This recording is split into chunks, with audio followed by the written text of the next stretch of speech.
결혼 10년 차 둘째 며느리인 김 씨는 최근 집안 제사를 도맡아야 하는 상황에 처했다고 합니다. 제사를 맡아 지내던 장남 부부가 갑자기 별거를 하게 됐고 시어머니는 큰 며느리가 없으니 일단 제사는 둘째 며느리인 김 씨에게 지내라고 한 건데요. 결혼 전부터 공무원인 큰 며느리를 편애했던 시어머니, 게다가 제사를 지낸다는 이유로 장남 부부는 이미 많은 재산을 상속까지 받은 상태라고 합니다. 김 씨의 남편은 조상 제사를 지내는데 장남이 어디 있고 차남이 어딨냐며 흔쾌히 제사를 지내자는 입장. 하지만 김 씨는 이런 일방적인 통보를 받아들이기 힘들다고 하는데요. 시어머니의 일방적인 제사 명령, 김 씨는 그대로 따를 수밖에 없을까요? 자, 백다혜 아나운서, 그러면은 지금까지는 장남 부부가 이 제사를 좀 도맡아서 했던 건가 보죠? 네, 그런 것 같습니다. 시아버지가 살아계셨을 때는 제사를 시댁에서 지냈다고 하는데요. 하지만 몇 년 전에 시아버지가 돌아가시면서 장남이 제사를 물려받게 된 겁니다. 하지만 큰 며느리인 형님은 제사 음식 장만에 서툴렀던 반면에 김 씨는 솜씨가 좋아서 오히려 김 씨가 제사 음식을 더 많이 해왔다고 하는데요. 그런데 앞으로는 모든 제사를 김 씨 홀로 도맡아서 해야 되는 상황이 된 겁니다. 김 씨의 고민을 별별 상담소에서 해결해 주세요. 예, 일단 좀 분위기 좀 바꿔보고 좀 할게요. 이거 정말 또 오늘 채팅창이 뜨거워질 것 같은데 많이 좀 의견 좀 올려주십시오. 앞서 그러니까 시어머니가 큰 며느리와 둘째 며느리를 차별했다. 네. 이게 시아버지가 공무원이셔서 그런지 이제 첫째 며느리가 공무원이거든요. 그래서 더 예뻐했던 것 같습니다. 남편은 이제 삼형제였는데 큰 형과 남편이 연년생이었고요. 막내 동생은 나이 차이가 좀 났다고 합니다. 근데 큰 형과 남편이 비슷한 시기에 연애를 시작을 해서 결혼도 비슷한 시기에 했는데 그렇기 때문에 이제 첫째 며느리와 둘째 며느리를 어떻게 대하는지 또 뭘 해주시는지 이런 것들을 보고서 굉장히 차이를 많이 느꼈다고 합니다. 아내 김 씨는 또 내심 자기는 이제 전문직이기도 하고 연봉도 더 높고 용돈도 많이 드리는데 왜 이렇게 첫째 며느리보다 자기를 안 좋아하실까, 안 예뻐하실까 이런 걸 좀 궁금해했다고 합니다. 박 변호사님, 네. 공무원 며느리가 뭐 그렇게 대단한 건가요? 예? 모르겠어요. 근데 이제 공무원이라고 이뻐했다니까. 네, 뭐 이쁘려면 다 이쁜 거고 뭘 해도 이쁠 건데 이게 차별을 하면 안 되는 거거든요. 그러니까. 근데 차별을 했고 차별을 느꼈기 때문에 연애할 때도 이제 둘째 이분 입장에서는 결혼하고 싶지 않았어요. 뭐하러 차별을 받으면서까지 결혼을 합니까? 예. 그래서 이제 결혼 안 하려고 생각을 했는데 남편이 아마 진심을 다했던 것 같습니다. 중간에서 역할도 잘하고 하니까 남편 보고 결혼을 했고 또 나중에 결혼을 하게 되면 언젠가는 시어머니께서 사랑을 줄 것이다 라고 믿음을 가졌던 것 같습니다. 그래서 결혼까지는 했던 걸로 보입니다. 첫째 며느리, 사랑을 독차지한 첫째 며느리가 이제 공무원. 이거 이러면 또 우리 김은배 팀장님, 며느님이 또 경찰 공무원이시잖아요. 네네. 그러면은 더 예뻐하십니까? 잠깐요. 근데 이걸 보게 되면은 시어머니가 사실은 공무원이라 본 게 아니고 장남이기 때문에 장남을 편애하다 보니까 큰 며느리까지 갔어요. 갔고 이제 더군다나 시아버지가 공무원이었다고 그러지 않습니까? 근데 며느리도 아마 비슷한 직장의 공무원이니까 아마 편애를 했던 건 맞아요. 그게 잘못입니다. 저는 다행히 아들이 하나예요. 사람이 없습니다. 그래서 우리 제 며느리가 저와 같은 직종에 들어왔기 때문에 너무나 기뻤죠. 예. 그 사실은 사랑합니다. 편애를 해요. 왜? 하나니까. 두려움 못하는 거죠. 편애가 아니죠. 그런가요? 아무튼 간에 제 직종에 며느리가 왔으니까 저는 사실 며느리 예뻐하고 사랑하는데 저는 마음이 흐뭇하죠. 그래서 저와 같은 직장이 있기 때문에. 근데 아마 이 시어머니는 그게 아니고 장남에서부터 편애했기 때문에 그렇지 않았나. 다행입니다. 맏아들 사랑이 큰 며느리 사랑으로 또 내리 사랑을 간 거죠. 그쪽으로만. 근데 그쪽으로. 둘째 며느리 참 잘했는데 그러네요. 그러니까요. 일단 제사 얘기가 지금 중요합니다. 그게 지금 핵심 쟁점인 건데 일단 시아버지가 돌아가셨다는 거잖아요. 네, 그렇습니다. 시아버지 돌아가셨고 이제 결혼을 한 해 돌아가셨는데 그 시아버지가 계실 때는 제사를 시어머니 주도하에 이제 드렸어요. 근데 시아버지가 돌아가시니까 이제 장남에게 물려준 겁니다. 근데 여기서 저희가 이제 논의를 할 때 이 둘째 며느리의 편에서밖에 얘기할 수 없는 일이 일어나요. 뭐냐면 이 시아버지가 사망 후에 어머니가 이제 재산을 정리하는데 살던 집이 있잖아요. 그 집을 팝니다. 그리고 작은 집으로 옮기세요. 혼자 사시니까. 근데 그 차액을 어떻게 하셨느냐? 다 장남한테 줍니다. 아이고. 그러면서 이 장남이 우리 제사도 다 모셔줄 거니까 제사도 다 모셔줄 장남이 이게 갖는 게 맞다라고 얘기를 한 거예요. 그러니까 이제 둘째 며느리가 보기에는 아니 이걸 어떻게 다 형님네만 줄 수가 있어라고 생각을 했지만 막내는 결혼도 안 했고 그래 뭐 우리는 또 나도 잘 벌고 우리 남편도 잘 벌고 제사를 가져가시는 형님네가 가져가는 게 뭐 괜찮지 뭐 그리고 그냥 이제 모른 척을 한 거예요. 그리고 이 장남은 그게 그때 이제 아파트를 삽니다. 그래서 그 아파트가 또 되게 가격이 많이 올라서 이 아버지한테 받은 돈으로 상당한 재산을 축적했습니다. 예.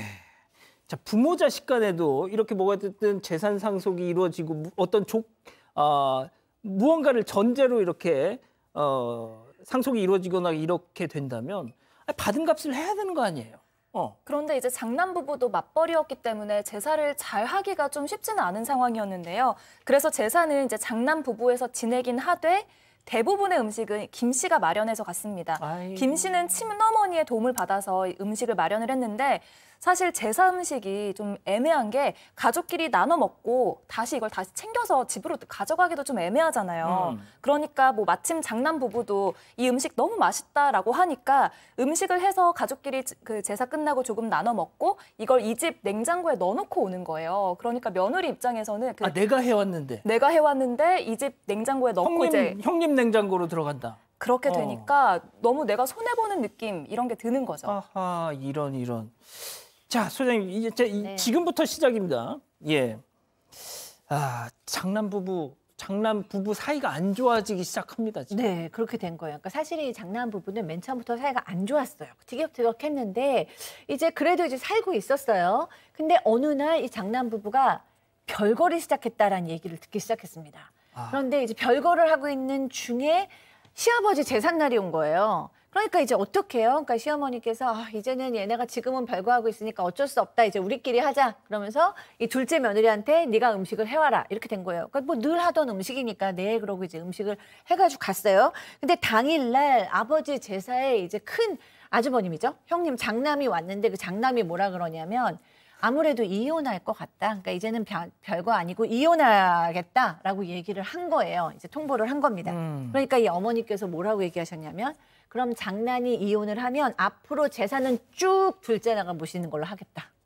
이제 사건이 벌어진 겁니다. 그러니까요. 나 참. 제가 그래서 이 사연에 달린 댓글을 하나 봤더니 이럴 때는 어떻게 해야 되냐, 이 둘째 며느리가. 어떤 분이 그런 댓글을 달아주셨어요. 교회 나가기 시작했다고 말씀드리세요.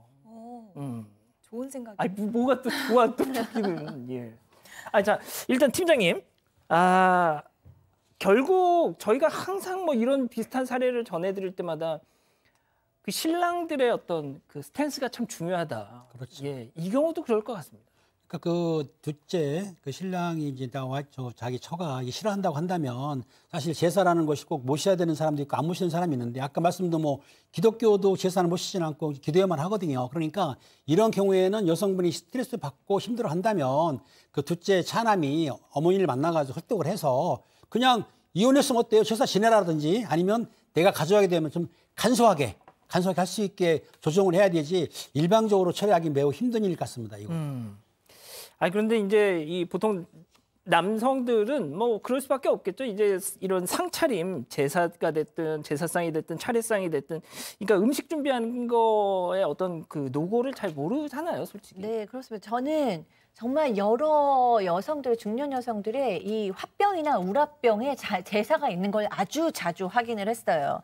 그러니까 이 제사를 모시고 오면 단순히 음식만 준비하는 게 아니라 이 집 같은 경우에는 증조부님, 조부님, 아버님 세 분의 제사가 연달아서 계속 있다고 합니다. 그러니까 거기에 대한 이제 이 책임감, 죽을 때까지 이거를 해야 된다는 그 부담감 이런 것도 가지고 오는 건데요. 저는 팀장님께서 굉장히 좋으신 얘기를 하신 것 같아요.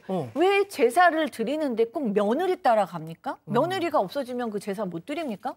사실 제사는 그 집안의 아들들한테 중요한 거라고 그 며느리들이 왜 굉장히 합병이 나는 거잖아요. 그러니까 장남이 이혼을 했다 그래서 저도 꼭 제사를 못 드릴 이유가 있나요? 그냥 장남이 하고 여전히 그 둘째 도울 수 있잖아요. 둘째 부부가 음식으로도 도울 수 있고 이런데 사실 아파트도 다 사고 그랬는데 이제 와서 고생은 둘째 며느리가 해라라고 예. 얘기하면 그건 안 되죠.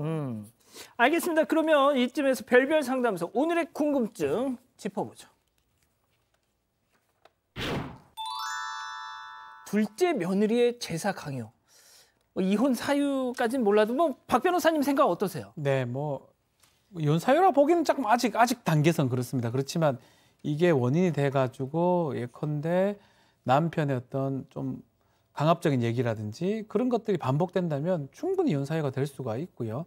제사라는 게 그래서 저도 외동이기 때문에 저는 해당 사항은 사실 없는데 이거 사실은 며느리만 해야 되는 것도 아닌 것 같고요. 똑같이 해야 될 수도 있고 좀 계속 얘기하듯이 안 할 수도 있는 거예요.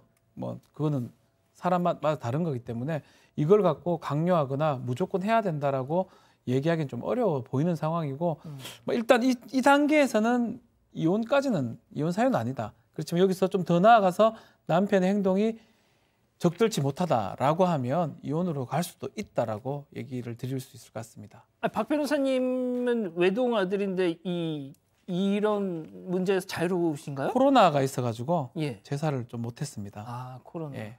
이제 방역 지침이 완화가 됐으니 해야죠. 해야 된다고요. 예. 예. 자, 지금 우리 가족 여러분들 많은 말씀 주셨는데 이 기자가 짧게 좀 정리 좀 해주실래요? 네, 남편이 제사상 차리면 부인이 아무 말도 안 할 거다 이렇게 남겨주셨고요. 장남이 알아서 이제 동생네를 좀 챙겼어야 됐다 이런 댓글도 남기셨습니다. 그리고 이제 장남 부부가 먹튀한 거 아니냐, 제사 지낸다고 가져간 유산을 다 토해내야 된다 이런 의견도 남겨주셨습니다. 예. 자, 팀장님이 저한테 약간 하실 말씀이 있는 듯 눈치를 주셨는데 짧게 좀 부탁드릴게요. 예, 이럴 경우에는 그 둘째 며느리가 제사를 받는 게 아닙니다. 아까 말씀하신 대로 큰형님이 하고 그 경비 제사 비용의 2분의 1만 딱 내세요. 가장 현명합니다.